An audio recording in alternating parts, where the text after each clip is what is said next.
శారదా ప్రసాద్ దంపతులు 2 మూటలను నెత్తిన పెట్టుకుని సిటీలో ఒక రోడ్డు పక్కన బాధగా నడుచుకుంటూ వెళ్తుంటారు. నా మాటిను శారదా, మనం ఊరికెళ్ళిపోదాం. ఎంత పెద్ద సిటీలో మనం ఎక్కడుందాం చెప్పు, ఎలా బతుకుదాం చెప్పు. ఊరుకొద్దయ్యా.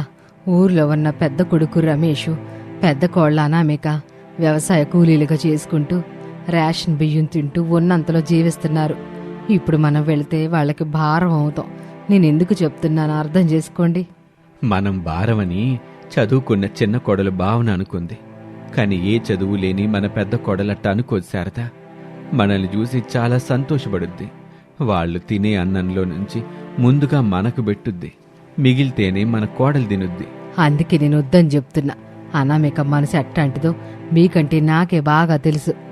అయితే ఇప్పుడు మనం ఎక్కడుందాం శారదా ఎంత పెద్ద పట్టణంలో అనాథ శరణాలయం ఒకటి కూడా ఉండదా చెప్పండి అని శారద అడగ్గానే ప్రసాద్ అడుగు ముందుకు వేయలేకపోయాడు. ఆగిపోయి బాధగా కన్నీళ్లు పెట్టుకున్నాడు. శారద కూడా ఆగిపోయింది. 2 కొడుకులుండి కూడా మనం అనాథ శరణాలయంలో ఉండాలా శారదా? తప్పదండి. చదువుకున్న చిన్న కోడలకి మనమంటే చెరాకు. మనల్ని పనాళ్ల కంటే దారుణంగా చూసుద్ది. ఇక చదువుకోలేని పెద్ద కోళ్ళకే మనమంటే ప్రాణం. కాని వాళ్ళ బతుకు తెరివేంటో తెలుసు కూడా వెళ్తే మనం భారమై బాధ పెట్టడం తప్ప మేలు చేసిన వాళ్ళవమండి. ఇప్పుడు మనకి అనాథ శరణాలయాలు ఎక్కడున్నాయో ఎలా తెలుస్తుంది? ఎవరైనా అడుగుదామండి, పదండి. 2 ముందుకు వెళ్తూ ఉంటారు. అలా సమయం గడుస్తూ ఉంటుంది. భావన ఆఫీస్ నుంచి కోపంగా ఇంటికొచ్చింది. భర్త వినోద్ సోఫాలో కూర్చొని రిలాక్స్డ్గా వేడివేడి టీ తాగుతున్నాడు. మీరు చేసింది ఏం బాగోలేదండి. భావన, నేను చేసిన టీ నీకు నచ్చకపోతే నువ్వే పెట్టుకొని తాగు. నేను వద్దని చెప్పలేదు. నువ్వు కిచెన్లోకి వెళ్తుంటే అడ్డుగా నిలబడలేదు కదా. మీ కుళ్ళు జోకులేయకండి. అసలే నేను చాలా కోపంగా ఉన్నాను. అయినా నువ్వెప్పుడు నవ్వుతూ ఉన్నావని ఈరోజు కోపంగా ఉండడానికి? నీ ముఖం ఎప్పుడూ కోపంగానే ఉంటుంది. లేవడమే 8కి లేస్తావు. స్నానం ఉండదు, ఉండదు. చీర మార్చుకొని సెంటు కొట్టుకుని స్కూటీ ఎక్కెళ్ళిపోతావు. నేను చేస్తున్న జాబ్ అలాంటిది వినోద్. చాలే భావన, ప్రపంచంలో మిగతా ఆడవాళ్లు జాబులు చేయటం లేదా? ఇంటి దగ్గర భర్తని అత్తమావల్ని చూసుకోవటం లేదా? భావన మరింత కోపంగా చూసింది. ఇంటి దగ్గర వంట చేయడానికి టైం ఉండదు. ఆర్డర్ పెట్టుకుని టిఫిను, లంచు, స్నాకు తినేస్తావు. రాత్రికి కోపంగా ఇంటికొచ్చి అలసిపోయాను, వంట చేయలేను, ఆర్డర్ పెట్టమని చెప్పి పడుకుంటావు. మన విషయం తర్వాత మాట్లాడుకుందాం. ముందు మా అమ్మ వాళ్ళని ఇక్కడికి ఎందుకు రావద్దని చెప్పావో అది చెప్పు. నేను అది చెప్పాలంటే ముందు మా అమ్మ వాళ్ళని ఇంట్లో నుంచి ఎందుకు వెళ్ళగొట్టావో అది చెప్పు భావన. నేనలా చెప్పలేదు. అత్తయ్య మావయ్య నేను చదువుకున్న అమ్మాయిని, పైగా జాబ్ చేస్తున్నాను, మీకు వంట చేసి పెట్టలేను, చూసుకోలేను. దయచేసి ఏ చదువు లేకుండా ముద్దుగా ఇంటి పని చేసుకుంటున్నా అనామిక దగ్గరికి వెళ్ళమని చెప్పాను, అంతే. నేను కూడా మీ అమ్మ వాళ్ళకి ఇదే విషయాన్ని చెప్పి రావద్దన్నాను, అంతే. భావన ఏమీ మాట్లాడలేదు. వినోద్ మాత్రం తనలో తాను మండుతున్నట్టుంది అనుకొని ముసిముసిగా నవ్వుకుంటూ వెళ్ళిపోయాడు. అదే సమయంలో ఊళ్ళోని అనామిక తన భర్త రమేష్తో, ఏవండి, ఒకసారి మీరు వినోద్ దగ్గరికి వెళ్ళి రావాలి అని చెప్పింది. ఎందుకు అనామిక? తమ్ముడికి ఏమైనా ఒంట్లో బాలేదా? తమ్ముడు మరదలు ఏమైనా అనుకున్నారా? నిన్న రాత్రి అత్తయ్య ఫోన్ చేసింది. నువ్వు కొడుకు జాగ్రత్తగా ఉండండి కోడలా అని బాధపడుతూ చెప్పింది. ఏవైంది అత్తయ్య ఎంత అడిగినా అక్కడ ఏం జరిగిందో చెప్పట్లేదు. అవునా? ఒకసారి మీరుళ్ళొస్తే అక్కడ అత్తయ్య వాళ్ళు ఎలా ఉన్నారో తెలుస్తుంది. అసలే భావన చదువుకున్న అమ్మాయి, పైగా ఉద్యోగం చేస్తుంది, వినోద్తో సమానంగా సంపాదిస్తుంది. అత్తయ్య వాళ్ళని పట్టించుకుంటుందో లేదోనని నాకు అనుమానం కలుగుతుందండి. అనామిక, ఈ మాత్రం దానికి వెళ్ళిరావటం ఎందుకు చెప్పు? ఇప్పుడే తమ్ముడికి ఫోన్ చేస్తాను, ఏం జరిగిందో తమ్ముడు చెప్తాడుగా. అది కాదండి అని అనామిక చెప్పబోతున్న విషయాన్ని రమేష్ వినిపించుకోలేదు. తన తమ్ముడు వినోద్కి ఫోన్ చేశాడు. బావున్నారన్నయ్య? మేం బావున్నాం తమ్ముడు, మీరెలా ఉన్నారు? ఇక్కడంతా ఫైన్ అన్నయ్య. సరే తమ్ముడు, అమ్మకోసారి ఫోన్ ఇవ్వు. 2 రోజుల నుంచి మాట్లాడడానికి టైమే దొరకట్లేదు. ఆ మాట వినగానే వినోద్ ఆశ్చర్యంగా, అన్నయ్య, అమ్మవాళ్ళు నీ దగ్గరికి రాలేదా అని అడిగాడు. రమేష్ మరింత ఆశ్చర్యంగా, అమ్మవాళ్ళు నా దగ్గరికి రావటం ఏంటి తమ్ముడు? ఇప్పుడు నీ దగ్గర లేరా అని అడిగాడు. అది అనయ్య, అసలేం జరిగిందంటే భావన అంటూ జరిగింది మొత్తం చెప్పాడు వినోద్. ఏంటి, అమ్మా నాన్నని భావన అంతలా అవమానించిందా? అవునన్నయ్య, మన కోపం వచ్చి భావనతో గొడవ పెట్టుకున్నాను. నిన్నటి నుంచి అమ్మవాళ్ళు మా దగ్గర లేరు. భావనని అడిగితే ఊరెళ్తామని చెప్పారు. అందుకే వాళ్ళని బస్టాండ్ దగ్గర దిగబెట్టాను అని చెప్పింది. అయితే అమ్మవాళ్ళ నీ దగ్గరికి రాలేదనమాట. లేదు తమ్ముడు, ఇక్కడికి రాలేదు. నీ దగ్గర లేక నా దగ్గరికి రాక మరెక్కడికి వెళ్ళిపోయారు? అన్నయ్య, నేను భావనని వివరంగా తెలుసుకుని నీకు మళ్ళీ ఫోన్ చేస్తాను అని చెప్పి ఫోన్ పెట్టేశాడు.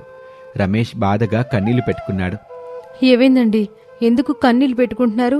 అత్తయ్య వాళ్ళు బాగున్నారు కదా? ఎలా ఉన్నారో ఏమో అనామిక. అమ్మ వాళ్ళ గురించి వినోద్ భావన గొడవ పెట్టుకున్నారంట. వినోద్ ఆఫీస్కి వెళ్ళిన తర్వాత భావన అమ్మ వాళ్ళని తీసుకెళ్లి బస్టాండ్ దగ్గర వదిలిపెట్టి ఊరికి వెళ్ళమని చెప్పిందంట. ఊరికంటే మన దగ్గరికే కదా? అవుననామిక, మన దగ్గరికే. కానీ అమ్మ వాళ్ళు మన దగ్గరికి రాలేదు. మరెక్కడికి వెళ్ళినట్టు?